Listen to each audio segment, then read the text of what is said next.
Magandang araw sa inyong lahat. Sa pagbabatuloy ng ating kwento, napanganga si Alex nang pumasok sa kanyang kwarto. Para siyang nananaginip. Isang napakaganda at parang diyosa ang kanyang nadatnan. Nadatnan na nakahiga sa kanyang kama. Ilang linggo din niyang hindi nakita ang nobya. At ang huli ay nung tangkain niya itong puntahan sa bangko. Pero sinundo ito ng asawa. Pero ngayon ay halos hindi siya makapaniwala na nasa harapan niya at ito'y nakahain ang pagkaganda-gandang muka at sexy nitong katawan. Nakapikit naman si Melissa pero alam niyang nasa harapan lang niya ang binata at ito ay nakatayo. Dahan-dahan niyang ibinuka ang mga mata at umakmang babangon sa pagkakahiga. Sa pagbangon ay itinukod nito ang kanyang mga siko sa kama kaya napaarko ang katawan nito at napaangat ang kabundukan hanggang tuluyang napaupo sa higaan sa kangumiti sa binata. Nangangatag si Alex na nakatayo at titig na titig sa ginang. Ang lakas ng kabog ng kanyang dibdib. Para siyang mabibingi dahil para itong tambol na ubabot sa kanyang tenga ang tunog. Pagkatapos ng pagkakulat at pagkatulala ay napalitan kaagad ang bogli ang kanyang pakiramdam. Nanginginig nitong tinanggal ang kanyang tuwalyang nakatapis. Sabay bato sa sahig. Mula sa mukha ni Alex ay makikita nito ang pagkasabik. Bumaba ang tingin ni Melissa pababa sa katawan ng binata na medyo basa pa ng tubig na dumaloy galing sa basang buhok nito. Pababa ang kanyang mga mata hanggang sa makarating ang paningin nito sa nininigas at namumutok sa ugat na medyo kahabaan na ice cream na matigas. Parang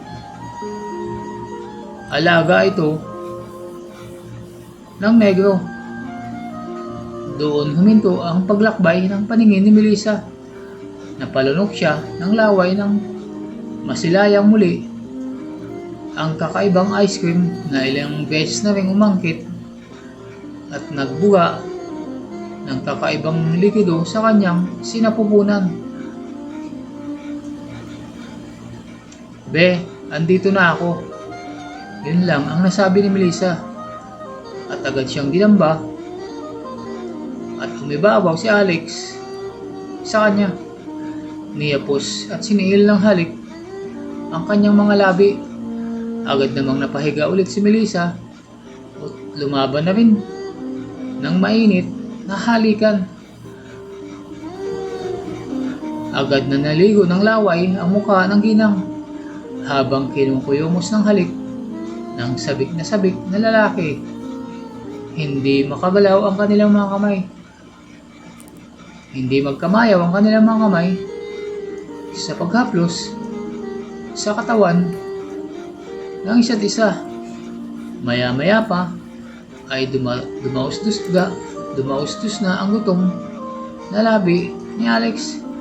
Gustong maglakbay uli sa katawan ng babaeng matagal na pinanabikan. Mula sa leeg ay pinupog nito ng halik at binasa ng laway pati ang balikat ng nobya. Nilanghap din ito ang bango ng masarap na kaunlayaw.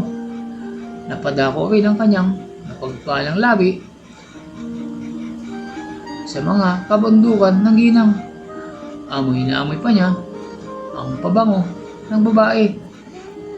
Nililis niya pababa ang panloob ng ginang at agad tumungaw sa kanya ang mga malalaking kabundukan nito.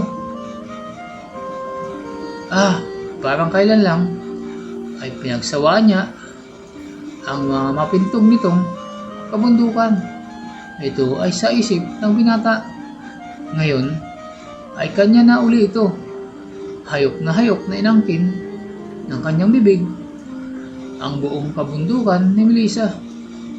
Ang isang kamay naman niya ay dumako sa likod ng babae at inabot ang strap para matanggal ang kanyang panloob.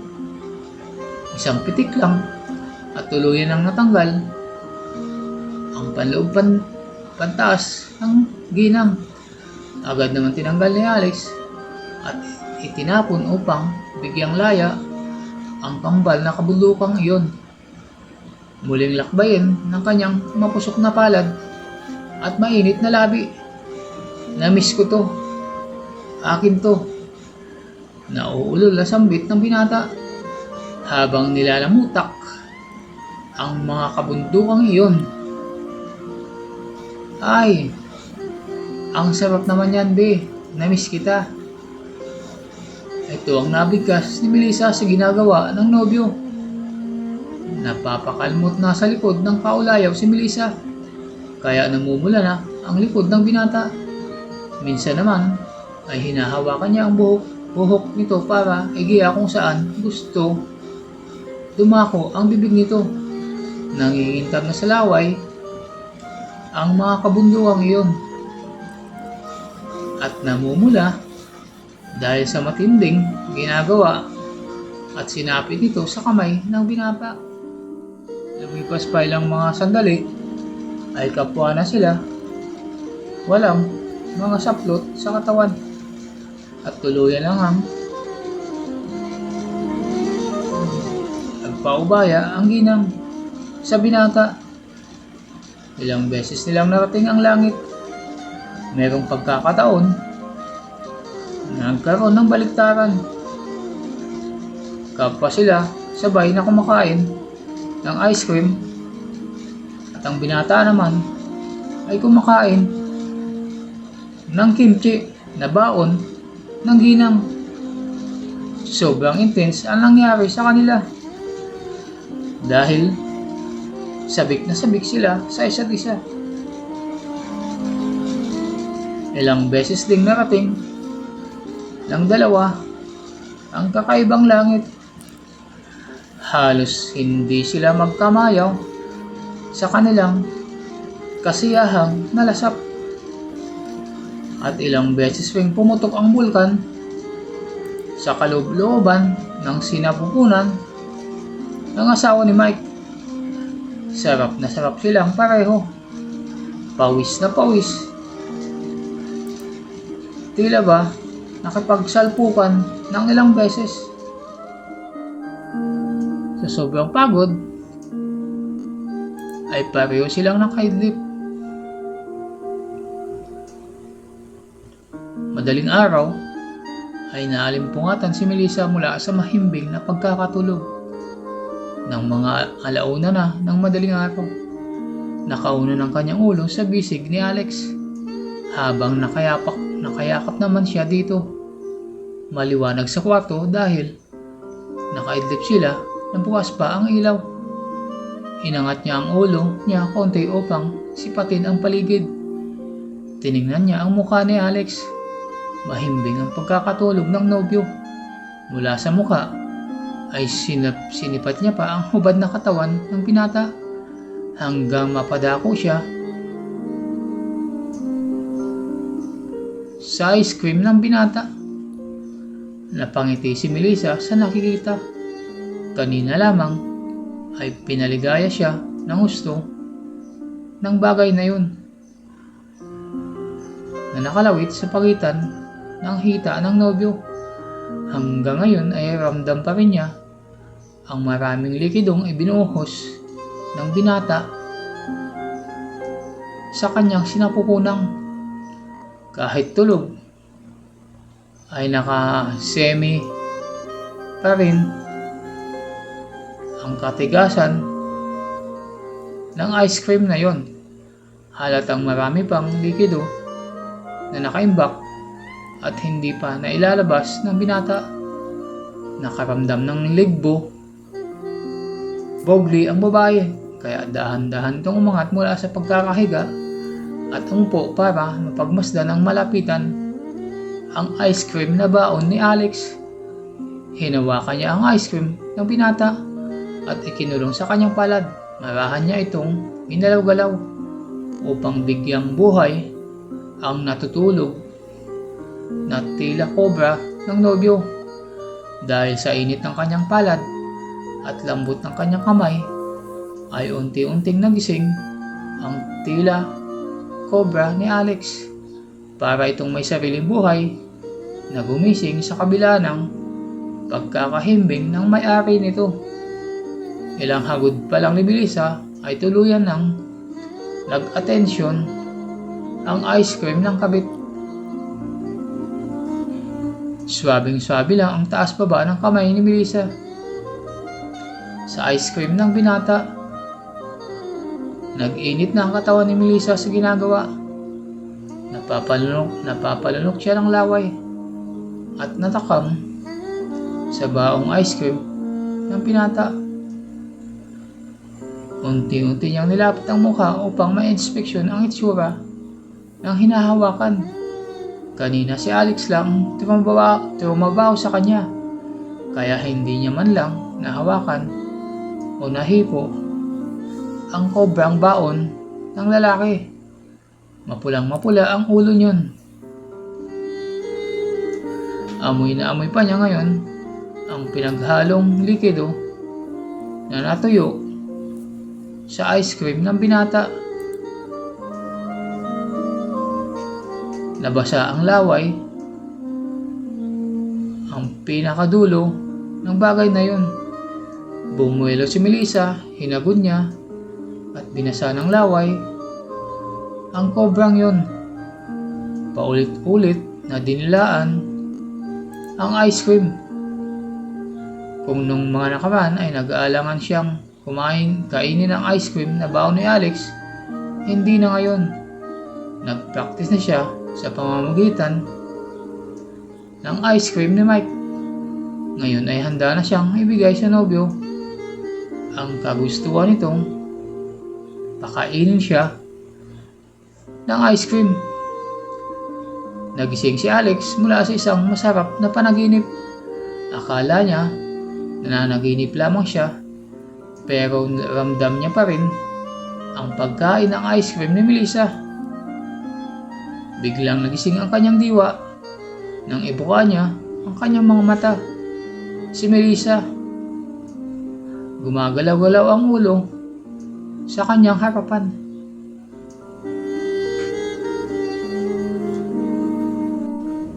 Sa sobrang pagod, ay pareho silang nakaidlip. Sa sobrang pagod, ay pareho silang nakaidlip. Madaling araw, ay naalimpungatan si Melissa mula sa mahimbing na pagkakatulog. Ng mga alauna na ng madaling araw, nakauna ng kanyang ulo sa bisig ni Alex, habang nakayakap naman siya dito. Maliwanag sa kwarto dahil nakaidlip sila na bukas pa ang ilaw. Inangat niya ang ulo niya konti upang sipatin ang paligid. Tiningnan niya ang mukha ni Alex. Mahimbing ang pagkakatulog ng nobyo. Mula sa mukha ay sinipat niya pa ang hubad na katawan ng binata hanggang mapadako siya sa ice cream ng binata.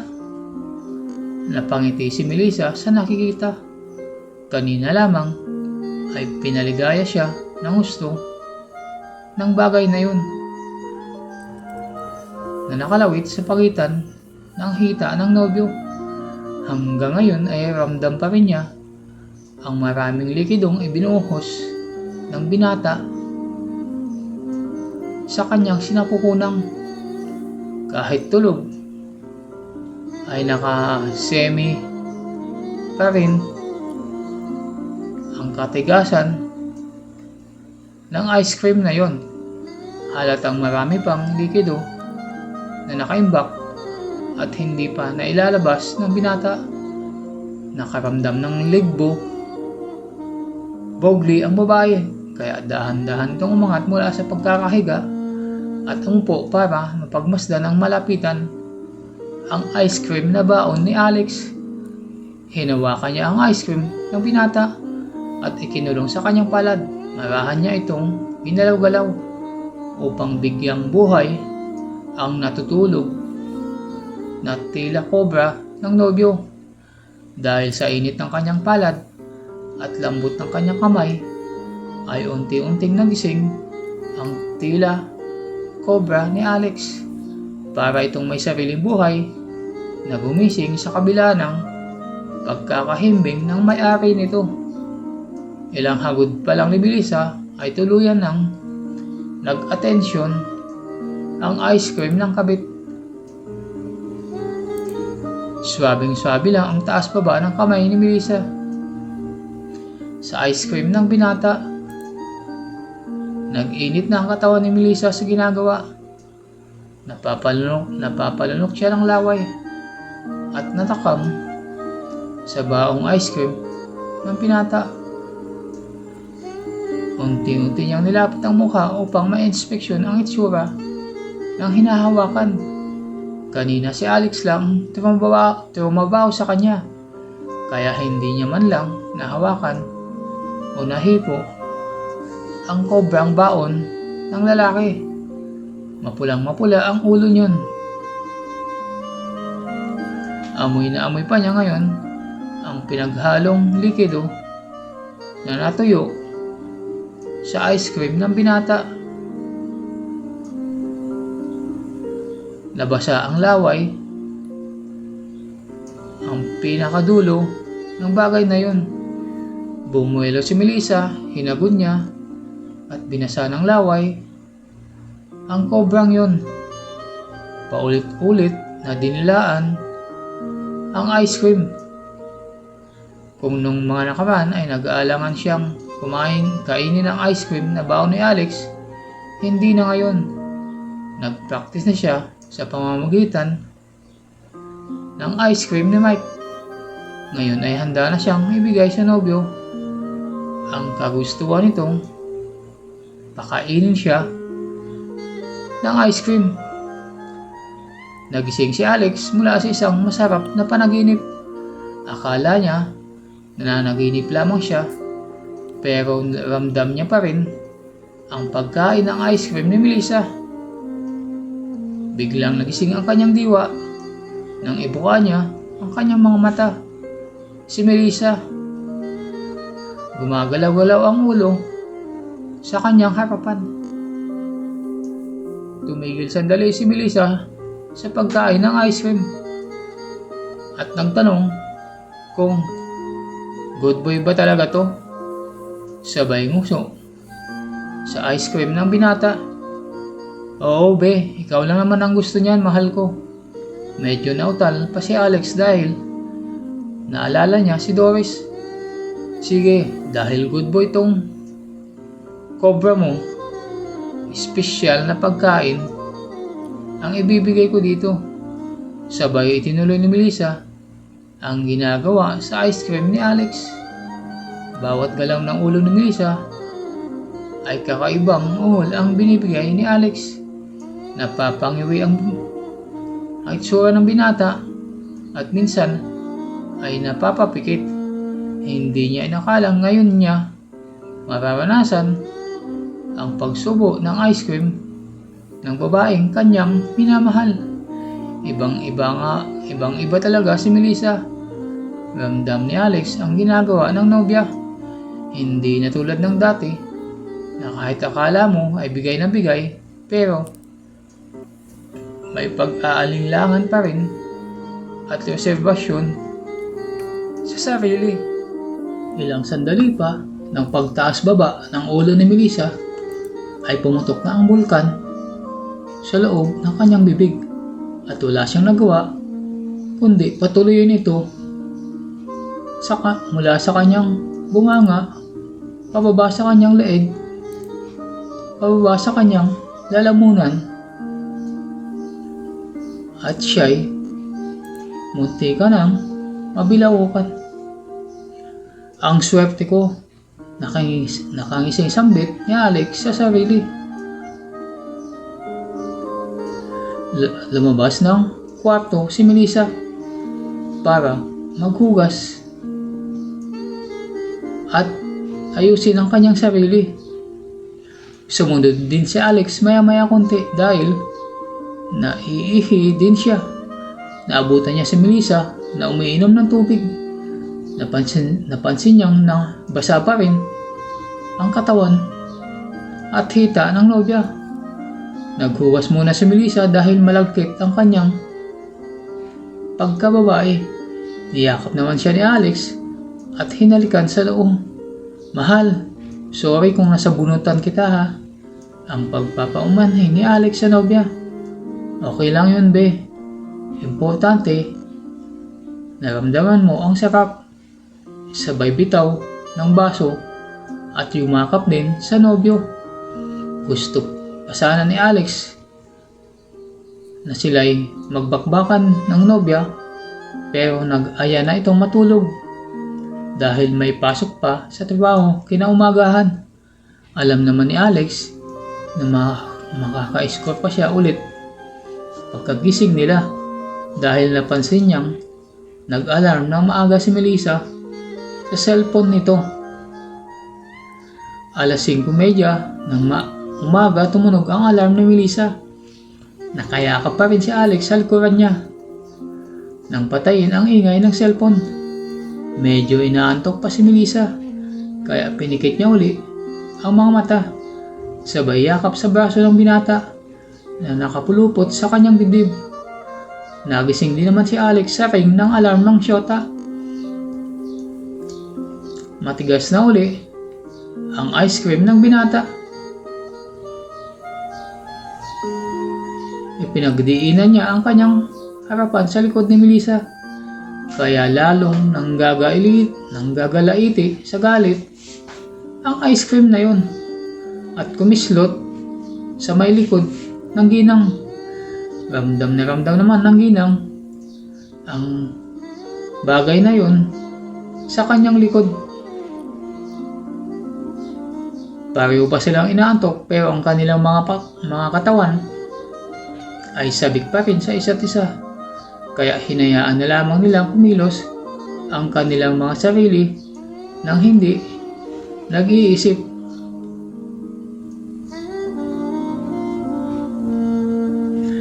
At naulit-uli ang makamundong pagnanasa ng dalawa sa isa't isa. Nakadalawang round pa uli sila bago tuluyang bumangon at diretso sa banyo.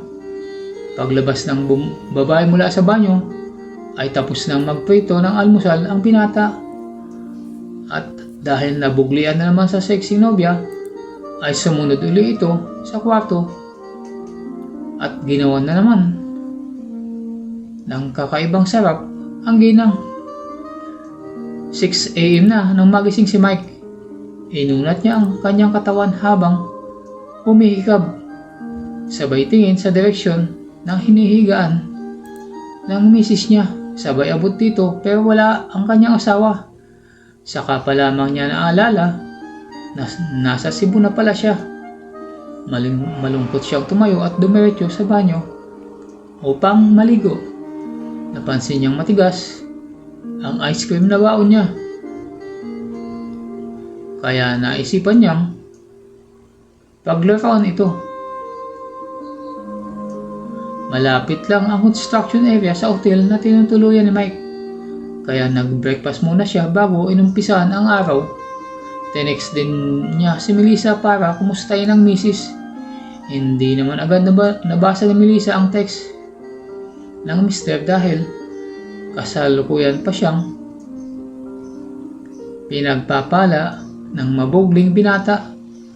Sa mga susunod na araw ay nakakita ng malapit na kondo si Mike na uupahan na lamang niya sa Cebu sa tulong ni Lubian.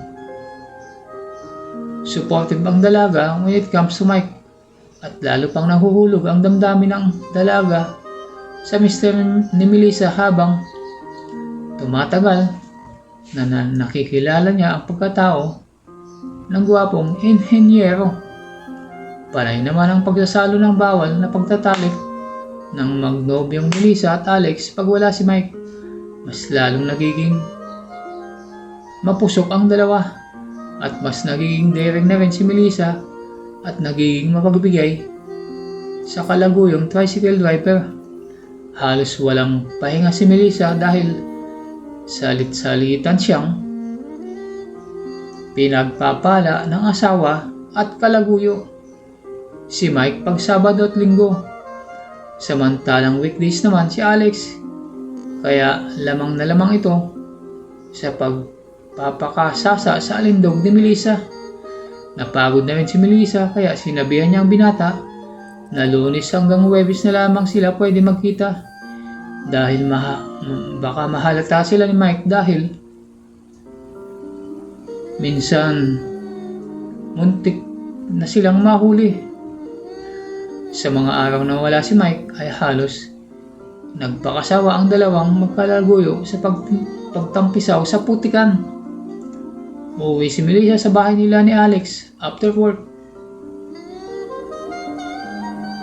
Mga alas 7 naman ng gabi, ihahatid siya ni Alex sa bahay nila at ni Mike para makapag-video call sa mister at pagkatapos ay susunduin uli ni Alex para sa bahay niya matulog si Mike. Matulog ang asawa ni Mike. Sa umpisa ay Lunes hanggang Biyernes. Ganun ang kanilang rotation. Pero may nangyari minsan.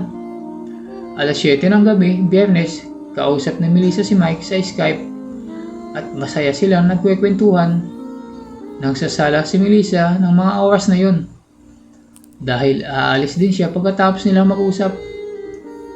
Nasa loob naman ang bakuran si Alex at inaabangan na matapos ang pag-uusap ng mag-asawa para makaalis na sila ng kanyang inaasawang nobya. Isa na kasi rito sa kanilang rotation dahil nahiinip siyang magantay sa labas kaya sumama na siya sa loob ng bahay. Pero sa sunog sa bahay sa kanto pa rin niya pinaparada ang kanyang tricycle. Iba na ang maingat. Minsan nakaka-score pa siya kay Melissa bago sila alis ng bahay nito. Nagawa niya na ito sa guest room, sa sala, sa likod bahay, sa loob ng bukuran, sa kusina, sa kwarto ng mag-asawa. Ang hindi niya nagawang mabinyagan ang magandang may bahay ni Mike at dito niya gustong galawin ang nobya. Pero ayaw ni Melissa. Sa background ni Mike ay nagmamaneho ito habang kausap si Melissa. Tinatanong niya ang mister kung saan papunta. Sinagot lamang siya ni Mike na may bibilhin lang. Nasisilip ni Melissa si Alex sa labas ng bintana na mukhang naiinip na at nagsiselos na naman. Kaya hindi na pinahaba ng masarap at sexy may bahay ni Mike ang kanilang usapan. Naawa din kasi siya sa itsura ni Alex na sa tuwing kausap niya ang totoong mister, gayong mas kawawa ang mister kumpara sa kabit, lalo na sa kama, dahil pati ang likido ay nagagawa niya ng lunukin. Natapos din mag-Skype ang mag-asawa, kaya lumapit si Alex sa sexing syota at nayapos ito sa likod. Sexy naman talagang tingnan si Melissa sa suot niyang maluwag na t-shirt at nakapanloob lamang na panbaba. Hindi pa nakapagbihis para sumama sa bahay ni Alex. Ganda talaga ng mahal ko. Sabay halik sa batok ni Melissa. Ano ko ba? Nakikiliti ako, sabi ni Melissa habang nakangiti at pinagdiinan pa ang leeg sa mukha ng boyfriend niya. Babe, paisa, bulong ni Alex sa tenga. Mamaya na. Nakaisa ka na nga kanina sa bahay mo, sagot ni Melissa na may halong ungol. Dahil pinapabugli na naman ng ekspertong labi ng binata. Sa bahay natin yon. Gusto ko umisa dito sa bahay niyo ni Mike. Bulong na may halong halik at kagat sa tenga ng asawa ni Mike. Ikaw ha? Napapansin ko, ginamit mo na ako buong sulok ng bahay. Ang init ng hininga mo. Gustong tumanggi ng isipan ni Melissa. Panay silang magbakbakan ni Alex sa bahay nila ni Mike dahil nakokonsensya siya palagi pag umuwi ang mister at naaalala niya kung saan siya dinalaw ng kanyang boyfriend. Tulad na lamang pag kumakain sila ni Mike sa mesa ay biglang papasok sa alaala niya na dinalaw siya ni Alex sa mesa na yun. Hanggang dito na lang muna ang ating kwento. Kung nagustuhan nyo ang kwento sa araw na to, ay huwag kalimutan mag-subscribe, like at comment para updated kayo sa mga susunod pang mga videos. Hanggang sa muli, maraming salamat.